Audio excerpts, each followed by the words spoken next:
السلام عليكم، مرحبا بكم معنا فيديو جديد غادي نشوفوا فيه الظهور الاول للزعيم فريق الجيش الملكي في عصبة الابطال، بحيث قام بمقابلة خارج الديار ضد اسكوكارا الطوغولي وحقق فيها نتيجة الفوز بهدف 1-0.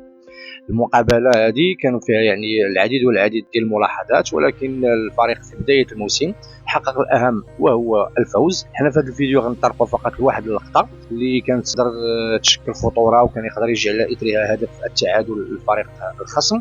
فكنشوفوا هنا الكره كانت عند لاعبي فريق الجيش الملكي بتمريره طويله من عند الحارس للامام، ما كيتمكنوش اللاعبين من ترويض هذه الكره وحفاظ عليها. كتجي حمله مضاده لفريق اسكوكارا. اول ملاحظه التنظيم الدفاعي حاليا خاصه غير في هذه المقابله هذه كيف قلت بدايه الموسم، فهاد الملاحظات فقط عندهم علاقه غير بهذه المقابله، وسائر المقابلات اللي غادي يجيو هما اللي غيقدروا يعطيونا واحد الفكره على النهج التكتيكي او النهج الدفاعي او كيفاش كيلعب الفريق. ففقط كيف قلت في هذه المقابله هذه كنشوف اللاعبين عندهم واحد التكتيك دفاعي محكم مزيان. كنشوفوا هنايا كيفاش انهم واقفين قراب من بعضياتهم خاصه في الخط الدفاع، سادين المنافذ. هنايا كاين 5 لاعبين من فريق الجيش الملكي على لاعبين فقط، وهذا شيء مزيان يحسب لهم. من بعد ملي غنكملوا اللقطه كان خطا فقط بسيط هنايا في وسط الميدان، لان اللاعب هنا ديال اسكوكارا كنشاهدوا كيفاش غيتمكن من التمرير بسهوله، والكره هذه كانت تقدر تشكل خطوره لولا تدخل لاعب وسط الميدان، لان كنشاهدوا هنايا في الصوره اللاعب كان متمكن من التمرير، فالزميل ديالو كان غيكون على مشارف مربع العمليات امام مدافع واحد او مدافعين، ولكن هذه كانت تقدر تشكل خطوره. فمن حسن الحظ انها تقطعات لحد الان. التنظيم الدفاعي كان محكم، كان مزيان. هنايا ملي تقطعت الكره كانت بدايه هجمه مرتده لفريق الجيش الملكي، وكنشاهدوا هنايا في وسط الميدان كاينه زياده عدديه، كاين 5 لاعبين من فريق الجيش الملكي على 3 مدافعين فقط. فهذه طبيعي على انها كانت خصها تشكل خطوره او يجي على اثرها الهدف الثاني لقتل المقابله. بخلاف ذلك اللاعب حامل الكره في وسط الميدان كانوا عنده العديد والعديد من الحلول.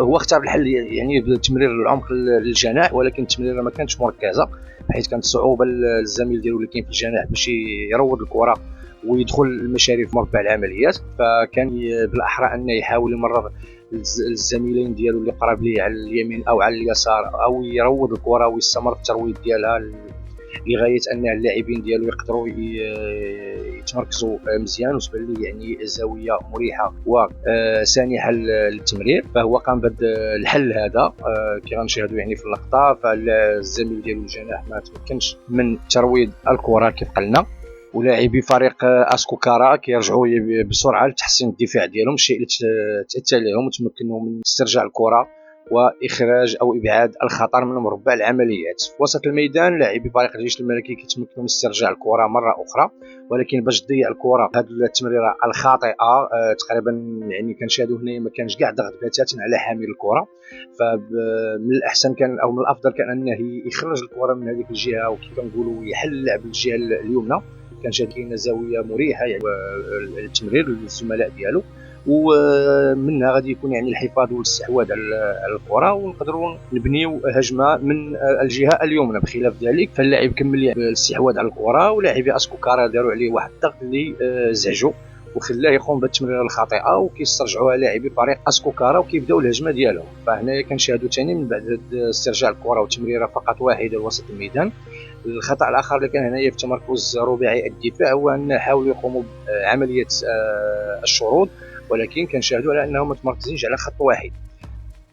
فهنا في بدايه الموسم كي كنقولوا المهم هذه غير كملاحظه فقط، لان هذه المحاوله بالضبط تقريبا كاين 3 اخطاء اللي قاموا بهم اللاعبين هنايا. الاول في الهجمه المرتده اللاعب ما اختارش الحل الصحيح او الصائب، لان في جميع المقابلات كيخصك تنهي المقابله، تستغل نسب الفرص خاصه في عصبه الابطال، خاصه على انها البدايه. ملي غادي تتم التوفيق للزعيم والذهاب الى ابعد نقطه في هذه البطوله هذه، فملي غتمشي من دور الى دور فكتزيد كتسعى المأموريه والخصوم كيكونوا صعاب. فملي غادي يتيح لك فرص بحال هذه كيخص الاستغلال ديالك، كنقولوا نصف فرصه كيخص تستغلها. فكان الخطا الاول هو ان قرار او الحل كان خاطئ، او طريقه تنفيذ هذاك الحل في الهجمه المرتده من طرف اللاعب اللي التمريره ديالو ما كانتش مركزه. الخطا الثاني بعد استرجاع الكره في وسط الميدان اللاعبين او اللاعب وسط الميدان يعني قام بتمريره خاطئه. والخطا الثالث كنشوفوا هو تقدير هذه اللعبه او هذه الكره وسوء تمركز خاصه رباعي دفاع فريق الجيش الملكي اللي حاولوا ينفذوا خطه الشرور. الا ملي غنكملوا اللقطه كنشوف باش اللاعب كيتسلل وكيلقى الكره امامه، حسن الحظ على انه ما كانش مركز في هذه اللقطه هذه، لان كنشاهدوا انه يكون كانت تمريره مركزه للزميل ديالو، فكان غادي يلقى راسو يعني وجها لوجه مع الحارس اللي كان حاول حتى هو يخرج. كنشاهدوا انه خارج من المرمى قراءه منه على انه يقطع او يسد المنفذ على اللاعب اللي كان حامل الكره. فكنت مرات للزميل ديالو كان غيلقى راسو كنقولوا فوق نقطه ضربه الجزاء، وكانت تقدر يجي على اثرها هدف التعادل. كيف قلنا المهم تحقق في هذه المقابله هو الفوز خارج الديار والعوده بنتيجه الفوز للاعب مقابله الاياب بكل اريحيه.